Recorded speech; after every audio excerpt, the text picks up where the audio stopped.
இலங்கை நாடாளுமன்ற தேர்தல் பெரும்பான்மையை தக்கவைத்த திசநாயக. இலங்கையில இடதுசாரிகளான தேசிய மக்கள் சக்தி ஆட்சியை பிடிக்குமா, நாடாளுமன்றத்துல தனி பெரும்பான்மை பெறுமா அப்படின்னு 5 வருஷத்துக்கு முன்னால கேட்டிருந்தா கனவுல கூட அது நடக்கவே வாய்ப்பில்லை என்பதுதான் பலருடைய பதிலா இருந்திருக்கும். ஏன்னா 5 வருஷத்துக்கு முன்னாடி தேசிய மக்கள் சக்தி வாக்கு சதவிகித அடிப்படையில மிக சிறிய கட்சி.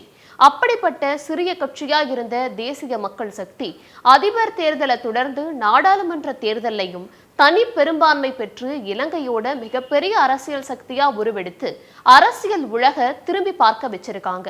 அதிபர் தேர்தலை தொடர்ந்து நாடாளுமன்றத்தையும் கைப்பற்றிய தேசிய மக்கள் சக்தி நாடாளுமன்றத்தில் பெரும்பான்மை, அதிபர் திசநாயகவுக்கு ஆட்சி ரீதியான தடைகள் நீங்கியதா, இதையெல்லாம் தான் ஸ்பாட்லைட்ல பார்க்க போறோம்.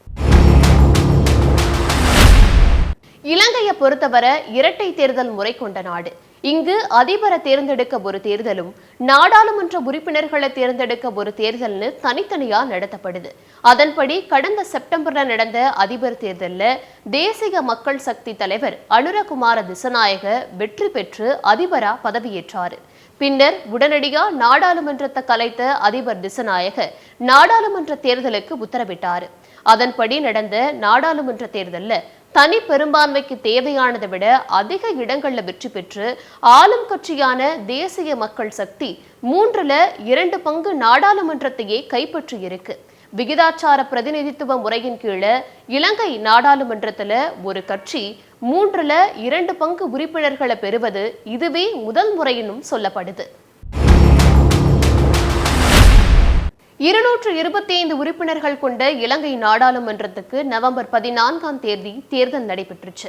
அந்த 225 உறுப்பினர்கள்ல 196 உறுப்பினர்கள் மக்களால நேரடியாகவும் 29 பேர் தேசிய பட்டியல் என்ற முறையிலும் தேர்ந்தெடுக்கப்பட்டிருக்காங்க.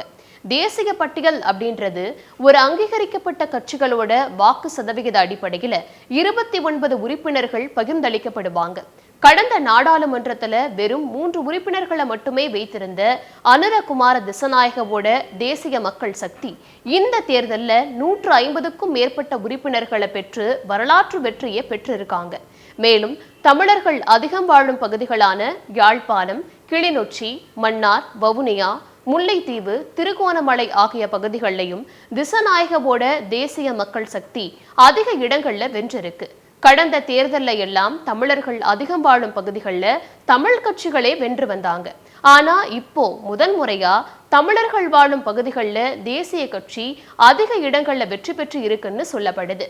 தேசிய கட்சிகளுக்கு வாக்களிச்சு தமிழ் அரசியல் கட்சிகள் மற்றும் அரசியல்வாதிகள் மேல இருந்த அதிருப்தியை தமிழர்கள் வெளிப்படுத்தி இருக்கிறதா பார்க்கப்படுது.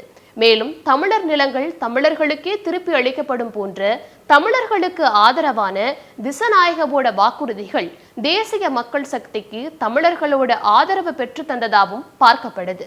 தமிழர்கள் உரிமைக்காக இயங்கி வர கட்சிகளான இலங்கை தமிழரசு கட்சி, அகில இலங்கை தமிழ் காங்கிரஸ், ஜனநாயக தமிழ் தேசிய கூட்டமைப்பு ஆகிய கட்சிகள்ல இருந்து குறைந்த எண்ணிக்கையில நாடாளுமன்ற உறுப்பினர்கள் தேர்ந்தெடுக்கப்பட்டு இருக்காங்க. இலங்கையில அதிபர் திசநாயக பொறுப்புல நிதி மற்றும் பாதுகாப்பு அமைச்சகம் மட்டுமே வரும். மற்ற அமைச்சகங்கள் எல்லாம் நாடாளுமன்ற கட்டுப்பாட்டுக்கு கீழே தான் வரும்.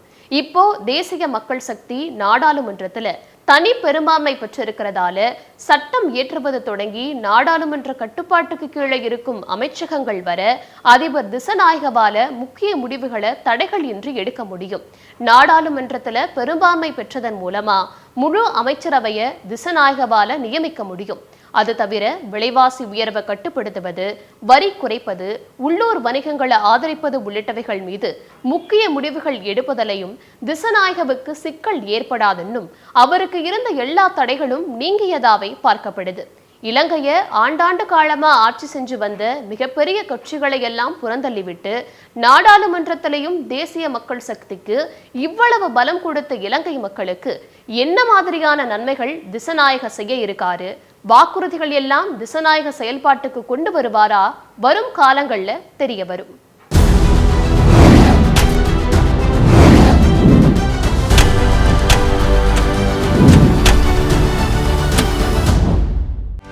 செய்திகளை உடனுக்குடனும் துல்லியமாகவும் தெரிந்து கொள்ள சப்ஸ்கிரைப் பண்ணுங்க.